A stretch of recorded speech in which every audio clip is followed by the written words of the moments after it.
Hello students, तो आज का हमारा टॉपिक है conducting sphere in a uniform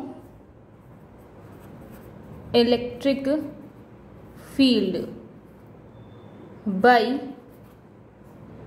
the method of images. Right, इससे पहले हम शीट के लिए और किसी स्फीयर के लिए मेथड ऑफ इमेजेस का डिस्कस कर चुके हैं and now we will discuss about method of images when conducting sphere is present in uniform electric field. हम इससे पहले मेथड ऑफ इमेजेस का डिस्कस कर लिया था और जिसमें हमने अब तक इलेक्ट्रिक फील्ड के बारे में कोई भी डिस्कस नहीं किया था। अब हमारे पास में एक कंडक्टिंग स्फीयर है जिस पर एक यूनिफॉर्म इलेक्ट्रिक फील्ड फ्लो हो रही है। अब उसके थ्रू हमें पोटेंशियल को फाइंड आउट करना है। तो स्टूडेंट्स, हम देखते हैं इस पॉइंट के अंदर लेट अगर सपोज कीजिए when we suppose that it is a center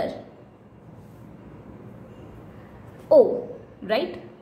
And here a positive charge capital Q and this one is negative charge minus capital Q, right?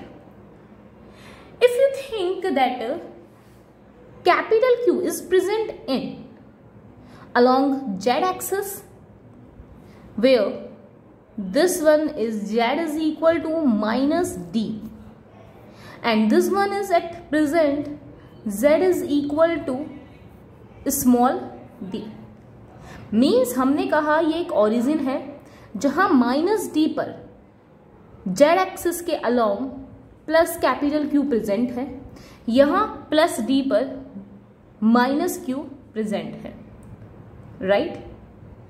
And students, you know that when charge plus and minus is present like that, then here electric field will be at O is like this one, right? अगर यहाँ plus का Q और minus का Q charge present है तो O पर electric field +2 minus present होगी, right? तो हमने देखा यहां हमारे पास इन दोनों चार्जेस की वजह से क्या आती है, इलेक्ट्रिक फील्ड आ चुकी है। अगर हम सिर्फ अभी इलेक्ट्रिक फील्ड को देखा, ये टॉपिक यहां तक समझा, इस इलेक्ट्रिक फील्ड की वैल्यूज देखते हैं। अगर वैल्यू देखते हैं तो हमने कहा इलेक्ट्रिक फील्ड एट O, ये इलेक्ट्रिक फील्ड O पर कहां पे है या कितनी है? Then we will see that at O this one is minus d distance and this one is plus d distance. So here electric field due to charge positive Q, K Q upon d square plus, and due to this minus Q, this one is also K Q upon d square, right? So 2kq upon d square, we see that electric field at O will be 2kq upon d square and electric field is a vector quantity, so direction of electric field is along Z axis. हमने कहा plus Q charge की वजह से O पर और minus Q charge की वजह से O पर इलेक्ट्रिक फील्ड इतनी मिली हमें, और ये जो टोटल इलेक्ट्रिक फील्ड है वो कितनी मिलती है, 2kq अपॉन डी स्क्वायर। कहाँ मिलती है? Z एक्सिस के अलोंग मिलती है हमें। Clear student? अगर हम बात करते हैं इस इलेक्ट्रिक फील्ड की बारे में, ये इलेक्ट्रिक फील्ड Q और माइनस Q, ये O पर ये इलेक्ट्रिक फील्ड हमें कैसी मिलती है? यूनिफॉर्म इलेक्ट्रिक फील्ड मिलती है। क्लियर? बट अगर हम इस O से ऊपर की साइड बात करते हैं या फिर इससे डाउनवर्ड बात करते हैं तो this electric field is no more will be uniform electric field, right? It is only uniform at center O. If you place one charge here and one charge here, then exactly on this line are in the center of it.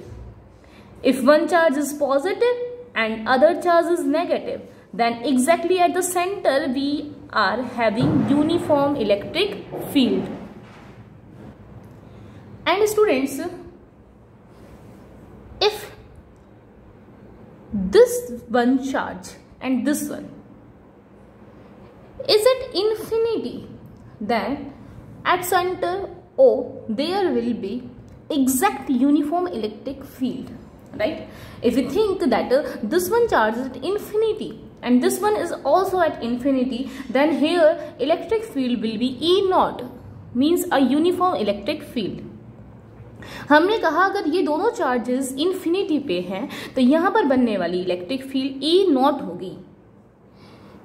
Electric field will be E naught when limitation लगाया कि charge infinitive है and the distance is also at infinity, then this will 2kq upon D square. और जो electric field है वो हम लोगों को क्या मिलती है, एक uniform electric field which is E naught. So we write here that E naught is equal to 2kq upon D square,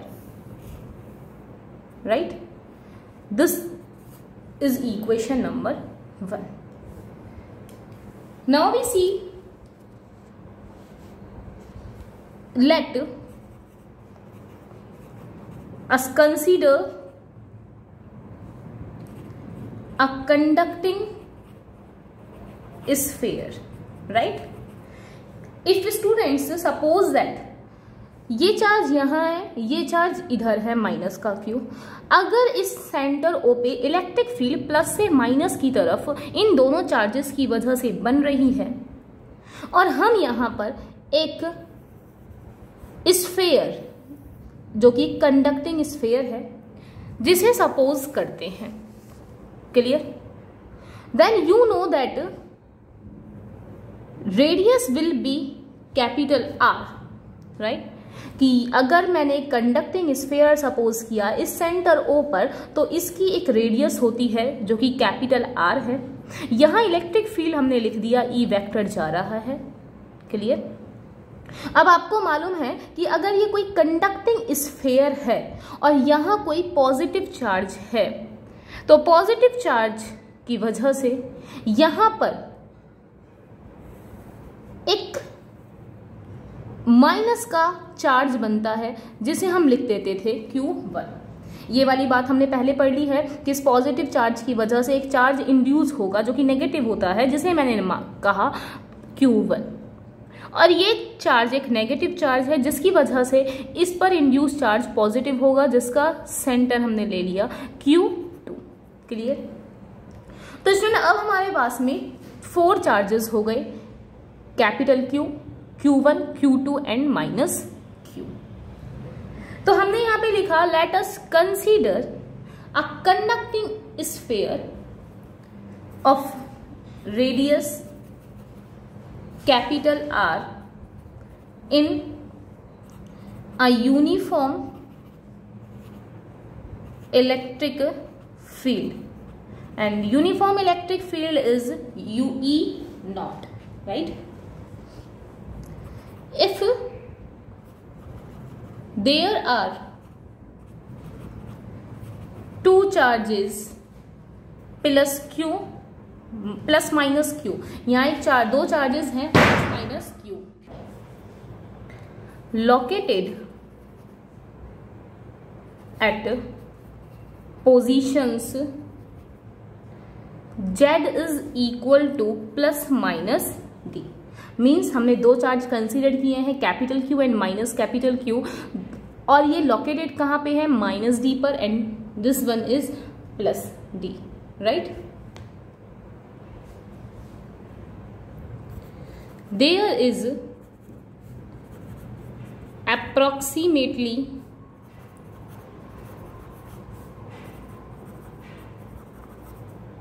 constant electric field E naught, which is equal to 2kq upon d square, right, parallel to z axis. This approximation holds good if q1 q remains constant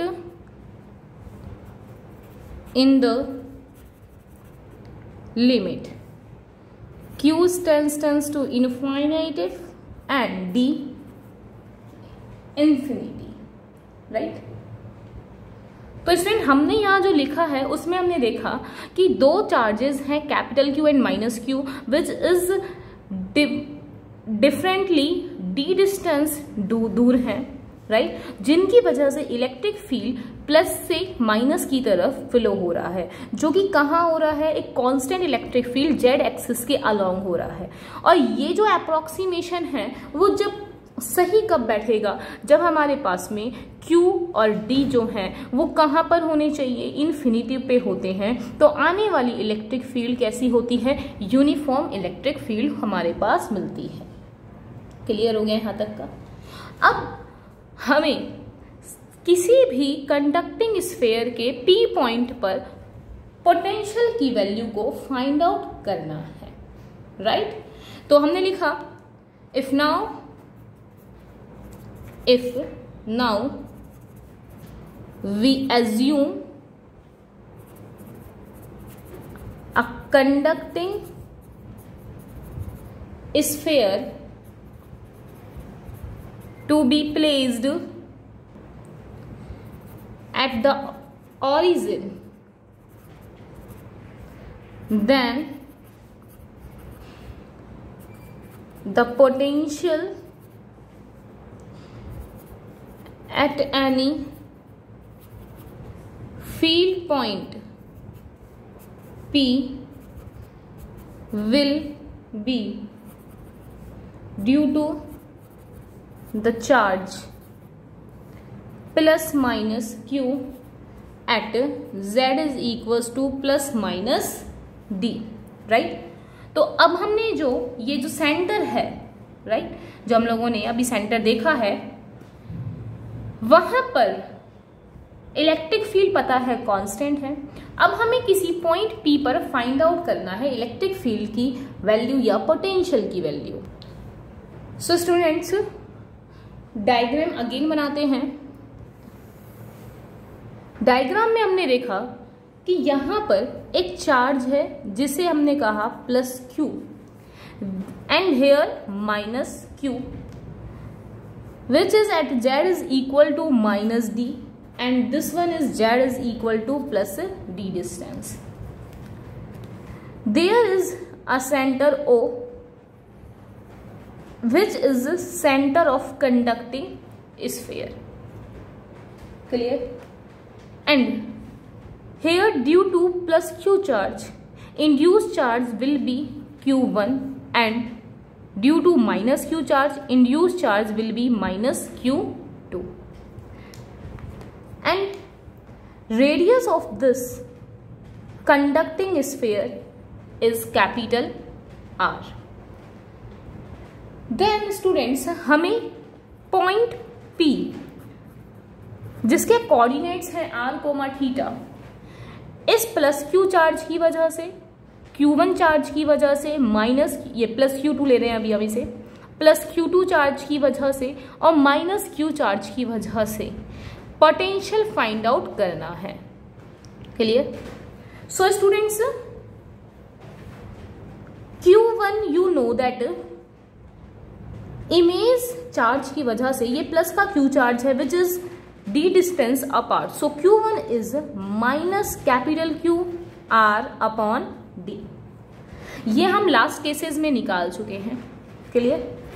eight Z is equal to, हम जानते हैं हमने ये वाली जो D distance थी इसकी value निकालते थे। अब हमारे पास ये जो Z है इसकी जो डिस्टेंस थी वो कितनी आती थी, minus R square upon D, क्योंकि ये माइनस दूर है, ये प्लस है, इसकी वजह से माइनस का चार्ज इंड्यूस होता था तो ये माइनस आ गया। And students Q2 is plus QR upon D at Z is equal to R square upon D। Means देखिए वापस हमने एक प्लस क्यू चार्ज लिया, एक माइनस क्यू चार्ज लिया। ये plus Q charge centre O से Z is equal to minus D distance पे है, ये सेंटर से minus Q charge plus D distance पे है, right.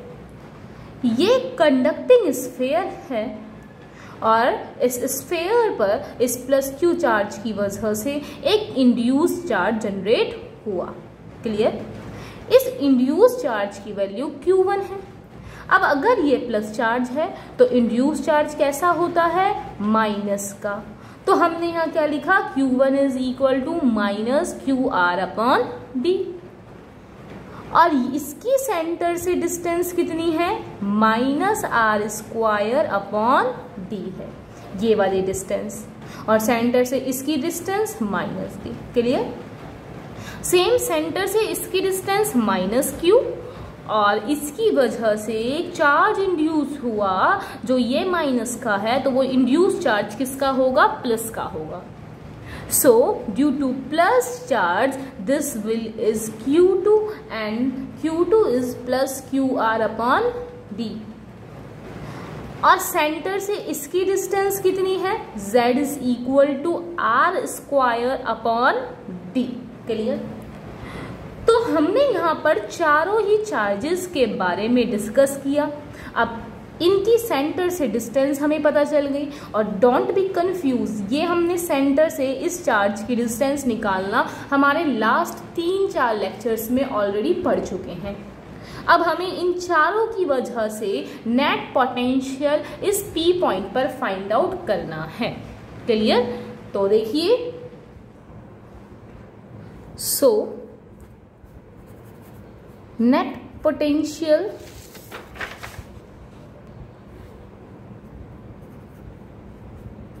will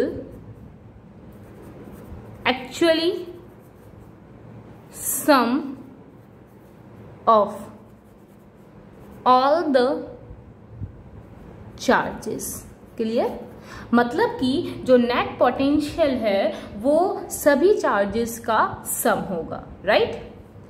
so net potential is, देखिए अब नेट पोटेंशियल फाई निकालने के लिए इस पॉइंट P पर इस चार्ज की वजह से पोटेंशियल, इसका इसकी वजह से Q2 का इस पर, और कैपिटल Q का इस पर, ये इस पर कितना हो जाएगा, पोटेंशियल KQ अपॉन R। तो this one is K capital Q and R will be this distance minus this distance, clear. And due to this R minus this distance, due to Q2 this one is like this, और इसके लिए ये दोनों। तो देखिए potential को हमने लिखा फाई से, और पोटेंशियल P पॉइंट पर फाइंड आउट कर रहे हैं जो कि R डिस्टेंस दूर है। तो ये कितना हो गया, KQ अपॉन R। तो K तो सब में कॉमन ले लिया। सबसे पहले कैपिटल Q जो कि स्टूडेंट्स कहाँ पर है, इसकी डिस्टेंस नीचे कितनी हो जाएगी, मॉड ले लेते हैं इसका, R वेक्टर मतलब P पॉइंट की डिस्टेंस माइनस में ये Q कहाँ पर है, उसकी डिस्टेंस, तो R vector Q, right, plus Q1 का, Q1 के लिए वही R वेक्टर माइनस में R वेक्टर Q1, ये Q1 जहाँ पे है, मॉड प्लस Q2 के लिए Q2 upon R vector minus R vector Q2 का mod plus minus capital Q R vector minus R vector minus का Q का mod. Clear? Now students we see that phi R vector के common है ही है यहाँ पे हमारे पास। इसकी वैल्यू कितनी आ जाएगी? Q अपॉन R वेक्टर, जहां ये है कैपिटल Q कहाँ पे है हमारे पास में? माइनस D डिस्टेंस पर, तो माइनस माइनस कितना हो जाएगा? Plus D vector. Clear? Plus Q1। Clear? तो सबसे पहले ऐसा करते हैं, माइनस Q को एक साथ ले लेते हैं ताकि ये कैपिटल टर्म एक साथ रहें। तो ये टर्म कितनी हो जाएगी आपके पास? Minus Q upon R vector minus D vector, क्योंकि ये कहाँ पे है? प्लस D पर है, और प्लस D पर माइनस के लिए यहाँ आ गया माइनस, प्लस Q1 की वैल्यू हमने देखी थी अभी, कितनी थी? Minus Q R upon D divided by R vector minus, ये Q1 हमको है कहां पर? Minus R square upon D पर है, तो हमने लिख दिया यहां plus R square upon D का मॉड प्लस Q2 की वैल्यू हमारे पास कितनी है students? Capital Q R upon D divided by R vector, और ये Q2 है कहां पर? R स्क्वायर अपॉन D पर है, तो यहाँ माइनस में आ जाएगा R स्क्वायर अपॉन D के फॉर्म में। Now phi R vector is equal to K Q divided by R vector plus D vector, तो यहां पर हमने लगा दिया vector of sum, so this will is R square plus D square plus 2RD cos theta की power half. Next minus Q divided by R square plus D square minus 2RD cos theta की power plus half, and due to this minus Q R upon D divided by R square plus R की power 4 upon D square plus 2R R square upon D cos theta की power half, plus this one is QR upon D divided by R square plus R की power 4D square minus 2R R square upon D cos theta की power half. तो student हमारे पास जो potential की value आई है वो ये रही। क्लियर? ये इस वैल्यू के अंदर अगर सपोज कीजिए हमें एक कंडीशन दे दी जाती है, ये वैल्यू है हमारे पास पोटेंशियल की, वैसे तो अगर हमें पोटेंशियल की वैल्यू के लिए कंडीशन दे दी जाती है if R is less then small d। Clear? मतलब कि ये जो P पॉइंट है, राइट, ये आपके पास में D डिस्टेंस से छोटा है, मतलब कि ये जो R है या P पॉइंट है वो D डिस्टेंस के कहीं ना कहीं कहाँ है, अगर अंदर है तो हमने इस केस के लिए क्या कहा? Small r is less then small d। तो यहां से हम इन चारों कंडीशंस को टेक करते हैं और इनकी वैल्यूज देखते हैं। तो देखिए सबसे पहले तो इस इक्वेशन को हमने लिखा इक्वेशन नंबर A। जब r is less then d है तो हमने इसकी ये टर्म ली और देखा r square plus d square plus 2rd cos theta की पावर माइनस हाफ। क्लियर? इस टर्म को ऊपर ले गए हम, ये ले। अब यहां से अगर सपोज कीजिए हम डी स्क्वायर को कॉमन ले लेते हैं, तो ये -½ है, कॉमन लेंगे तो ये किस में आ जाएगा, d -1। 1 इसके लिए लिख रहे हैं सबसे पहले डी स्क्वायर जब कॉमन लिया तो ये बच गया कितना, 1 प्लस यहां से आ गया ये r square upon D square, यहां डी स्क्वायर का डिवाइड करेंगे तो कितना आ जाएगा, 2r upon D cos theta की पावर माइनस में half, right. And we know that if 1 plus x की power n 1 plus n x होता है, कब, if x is less than 1, right. तो स्टूडेंट्स अगर हम इस वाली टर्म को यहां पर x मान लेते हैं, इस वाली टर्म को, दोनों टर्म्स को, और ये 1 से काफी छोटी है क्योंकि हमें पता है d बहुत बड़ा है इस r से और आने वाली टर्म 1 से छोटी आएंगी, तो इसकी टर्म हमारे पास में ये किस में कन्वर्ट हो जाएगा, d inverse as it is लिया, 1 प्लस nx मतलब ये -½ आगे आ जाएगा, तो 1 प्लस -½ अगर आगे आया तो ये कितना हो जाएगा term, -r square upon 2d square, clear, -r upon d cos theta plus and so on, value आती रहेंगी जैसे कि आपको पता ही है आगे, क्लियर। तो ये टर्म कितनी हो गई हमारे पास, d inverse 1 -r square upon 2d square -r upon d cos theta, right, and so on. ये वाली बात इस वाली वैल्यू की हुई है। सिमिलरली हमें इसके लिए अगर देखना है तो r square plus D square minus 2rd cos theta की पावर हाफ, तो इसमें यही टर्म आएगी सिंपल, बस यहां पर ये क्या हो जाएगा, प्लस, क्यों, क्योंकि ये r square plus D square minus में है 2rd cos theta, this one is minus, clear, and this will be plus, so here we see that इसकी जो टर्म है वो बनेगी d inverse 1 -r square upon 2d square plus r upon D cos theta, clear, ये इसके लिए बनेगी।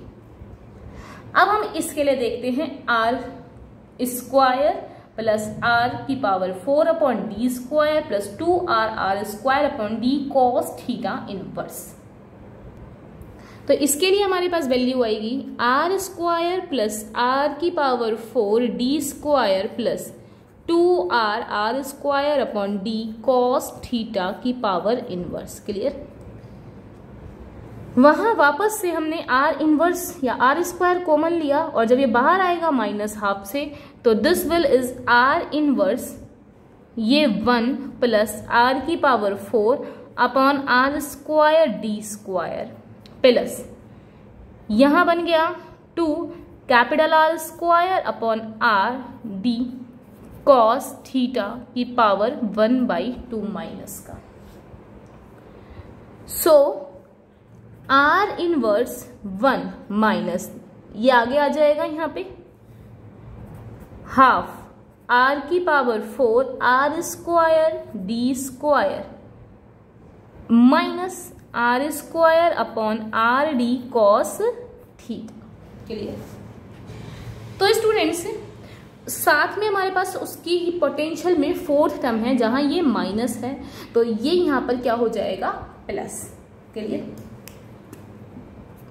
Putting these all terms in equation A, अब इन चारों ही टर्म्स को इक्वेशन नंबर ए में पुट करते हैं। तो इक्वेशन ए में इस चारों टर्म्स को हम पुट करते हैं तो हम देखते हैं कि इसकी टर्म बनेगी phi r vector is equal to, सबसे पहले लगाएंगे हम k, क्लियर, फिर है वहां पर q d इनवर्स, यानी कि नीचे वाली जो वैल्यूज थी उनकी वैल्यू रखते हैं, d इनवर्स तो 1/d हो गया, ये ये है 1 minus R square upon 2d square minus R upon D cos theta this, clear. And here minus q upon d and minus q upon D, this will minus, मतलब जो term थी वहां पर बच्चों वो माइनस में, तो यहाँ प्लस में हो जाएगी ना। 1 minus R square upon 2d square plus R upon D cos theta this, right. And वहां पे जो टर्म है minus Q R upon D, clear. और this one is r1 minus half r की power 4 r square D square minus r square upon r D cos theta, clear. And so on, plus this will q r upon d small r 1 minus r की power 4 2r square D square, और वो term यहाँ पर क्या हो जाएगी plus r square upon r D cos theta and so on. Now we see here that phi r vector will be k। यहां पे अगर हम इन टर्म्स को देखें q अपॉन डी, ये माइनस q अपॉन डी ये cancel, यहां पे इसे देखें माइनस, यहां पे ये प्लस, तो ये दोनों कैंसिल। सिर्फ यहां पर एक टर्म है ये वाली, this one and this, which will be add together. So students we see that k q upon d minus 2 r cos theta upon d, right? This one is add plus this will be subtract, this term will be subtract, but this will add. So q r upon में d small r, and this will become 2 r square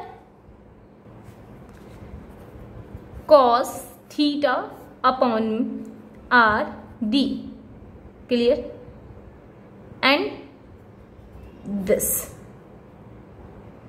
now we see that they will add. So phi r vector will be minus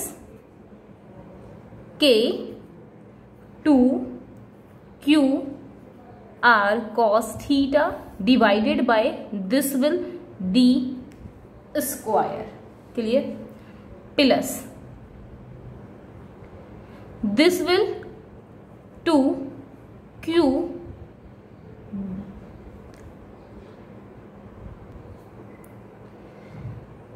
r cube cos theta divided by r square d square, clear। Now student, and k will be also. Now students phi r vector will minus k, and we take common 2q upon d square, so this will become here cos theta also 2kq upon d square, so this will r minus r cube divided by r square. So students, now we see here that this one 2kq upon d square, which is from equation number 1 is E naught. So phi r vector is equal to minus E naught r minus r cube divided by r square cos theta. Clear? तो हमने देखा जो potential की value है वो इस term के form में आती है, जहां पे आप इसको डिफरेंशियल कर करके अलग तरीके से देख सकते हैं। यहां पे फाई आर, अब यहां अगर देखें इन दोनों टर्म्स को तो ये क्या बन रहा है, minus E naught R which is dimension of potential, right. और ये क्या बन रहा है, प्लस ई नॉट आर की पावर 3 अपॉन R square cos theta is equal to phi R vector. Here we see that this term minus E naught upon R, ये dimension किसकी है, पोटेंशियल की। तो हम कह सकते हैं कि ये क्या है, potential of a uniform electric field. ये जो टर्म है मतलब टोटल जो पोटेंशियल है वो किस किस की टर्म में आएगा, यूनिफॉर्म इलेक्ट्रिक फील्ड की पोटेंशियल है ये वाली जो टर्म है। और इस वाली वैल्यू को हम कह सकते हैं स्टूडेंट्स, ये पोटेंशियल किसकी वजह से है, इंड्यूस चार्ज की वजह से है। तो आपके पास में जो पोटेंशियल है वो दो टाइप से आ चुकी है, एक तो चार्जेस की वजह से, दूसरा इलेक्ट्रिक फील्ड की वजह से। तो इसी वजह से हमने कहा कि जो फाई है वो इलेक्ट्रिक फील्ड के अंदर जब भी कोई कंडक्टिंग स्फीयर को रखते हैं तो वहां पर पोटेंशियल की वैल्यू किस टर्म से आती है। सो स्टूडेंट हम यहां पे लिख सकते हैं the first term minus E naught R is of course just the potential of a uniform field, और यूनिफॉर्म फील्ड को हमने कितना लिया है, E not. Clear? And the second term is the potential due to the induced surface charge density। Clear? और even हम इसको क्या कह सकते हैं, और इक्वलेंटली द इमेज चार्ज। तो स्टूडेंट्स यहां पर हमारे पास में जो टोटल पोटेंशियल है वो टू टाइप्स की टर्म्स में है, एक तो यूनिफॉर्म इलेक्ट्रिक फील्ड की टर्म में है और सेकंड इंड्यूस चार्ज की टर्म में आया है। तो हमने इस वाले पॉइंट में देखा कि किसी भी इलेक्ट्रिक फील्ड में जब एक कंडक्टिंग स्फीयर प्रेजेंट होता है तो उसकी वजह से किसी पॉइंट P पर जो पोटेंशियल है उसकी टर्म दो टाइप से आती है, एक तो potential due to electric field and second term is induce charge, right. आगे हम देखते हैं इसके अंदर induce surface charge density. So students, induced surface charge density, we know that when we have potential, right, then we find electric field and we know that sigma is equal to epsilon naught E, where E is at capital R। अगर हमने मान लिया कि जो point P है वो उसकी surface पर है कंडक्टिंग स्फीयर की, तो सिग्मा की वैल्यू एप्सिलॉन नॉट E होती है। जहां हमको ये भी पता है जो इलेक्ट्रिक फील्ड है वो इसके डिफरेंशियल के इक्वल होता है, तो हमने लिखा E is equal to minus में del phi upon del R आता है, तो ये वाला माइनस टर्म इस फाई की वजह से आ गया और ये लिखा एप्सिलॉन नॉट, जहां पे स्मॉल आर किसके बराबर होना चाहिए, कैपिटल आर के। क्लियर? तो students, so this one will be due to this, it is a uniform, right।